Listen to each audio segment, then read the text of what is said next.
Welcome to Math with Professor V. Here's another improper integral as promised. That's what we're going to be focusing on for this week. So we have integral from 0 to infinity e to the negative rad y dy. Now before you even try to start integrating, you need to rewrite the improper integral as a limit. Do that first. Limit t goes to infinity, 0 to t, e to the negative rad y dy. Good. Next, let's start thinking how to approach this integral. So if you have e raised to some function and there's nothing sitting out here for us to do a u sub or by parts, that basically means we're going to need to use both methods. We're going to do a substitution, and then probably in the next step, we'll do integration by parts.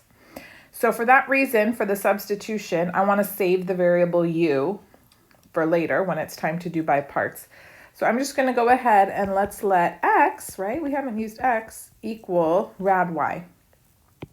And I'm not including the negative. It'll just make it a little bit cleaner. All right. So then we need to change this integral to be in terms of x, not y. X squared is equal to y, which means 2x dx equals dy. All right. And then we also need to change our limits of integration. So currently these limits, 0 and t, belong to the variable y. So I'm going to substitute them in for y. So x of 0 would be square root of 0, that's still 0. But x of t would be square root of t. That's my new upper limit. All right. So here we go. We're going to rewrite everything. We have now the limit as t approaches infinity, 0 to rad t. I'm going to have e to the negative x times, and then here dy is going to get replaced with 2x dx. 2x dx. All right, perfect. Now let's see from here, it's going to be time for integration by parts.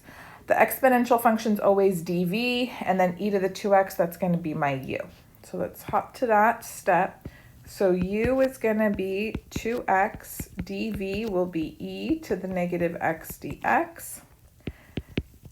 That means du is 2dx, and then v is going to be negative e to the negative x. Good. All right, we don't change limits of integration for by parts. No, that's nice. So we have limit t goes to infinity. So remember, we have u times v. That's going to be negative 2x e to the negative x. And that's going to be evaluated from 0 to rad t. Don't forget to write that. I'll put the don't forget eyeballs. A lot of students forget that step. Minus integral from 0 to rad t of v du. But you see how it already has a minus sign? So I'm going to change that now to plus 2 e to the negative x dx. And then close this up. All right, so we're going to take the limit of all of that after we finish evaluating it at the limits of integration. Good, let's continue. So we have limit t goes to infinity.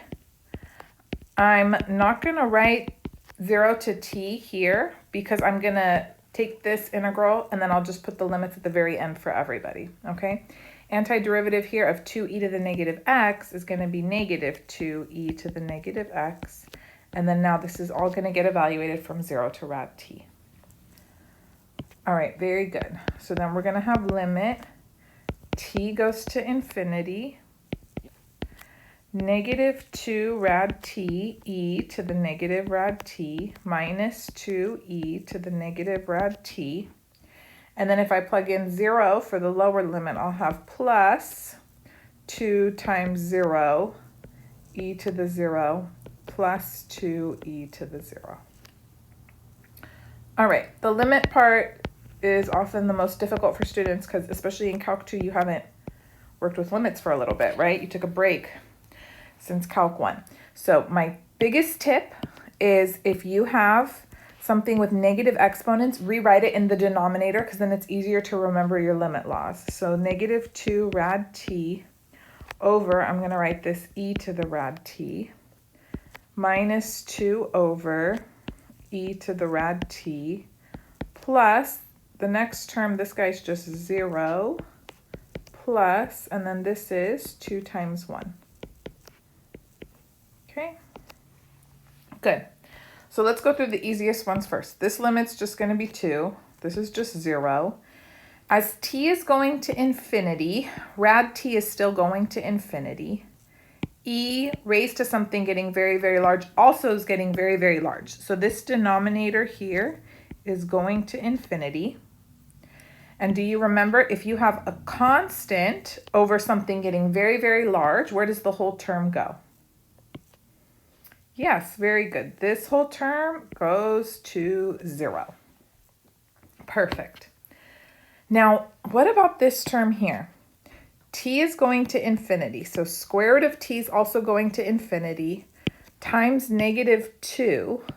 What does that mean for me? That means this numerator here is going to -infinity.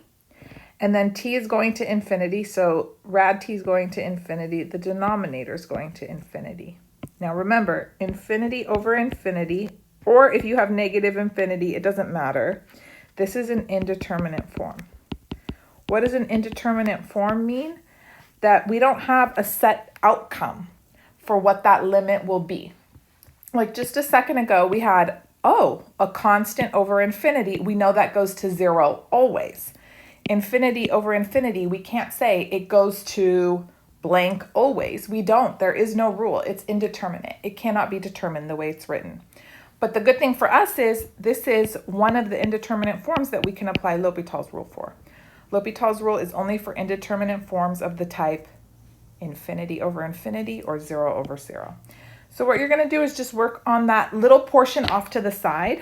Okay, so aside, let's go ahead, take the limit as t goes to infinity, -2 rad t over e to the rad t. So yes, we have -infinity over infinity. Always check, because if you apply L'Hopital's rule when you shouldn't, you'll get the wrong answer. So you're going to take the derivative of the numerator separately, and then the derivative of the denominator. I call it the illegal quotient rule. It's like what you wish the quotient rule was, but it isn't. So derivative of -2 rad t, that's going to be -2 times 1/2 t to the -1/2. And then derivative of e to the rad t would be e to the rad t. And then we have to do the chain rule, right? So then I'm going to have 1/2 t to the -1/2 again. So then those cancel out. And then in the next step now, I have the limit as t goes to infinity of -2 over e to the rad t. And then here we're in the same situation that we were at earlier. So t's, going to infinity. This is going to infinity. The whole denominator is going to infinity. And then the numerator is just a constant. Constant over infinity goes to 0. So yes, it's totally appropriate. You just do a little aside on your test, and I can even scoot it over to the side if we want. Okay. And then this little recap here, maybe I'll move it. All right, so we can just continue the problem. So now we just showed this term goes to 0 also. Okay, so at the very end, I'm left with 0 minus 0 plus 0 plus 2, which is 2.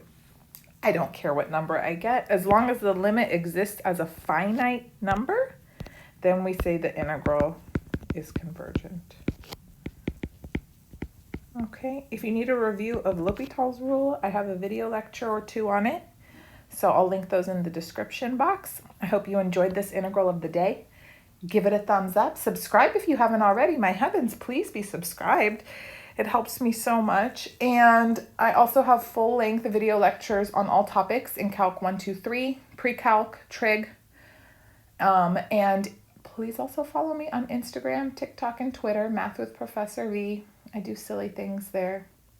Mostly I just post clips of my day and the new videos that I'm recording. So I hope you all are doing great. Love you so much. I'll be back soon. Bye.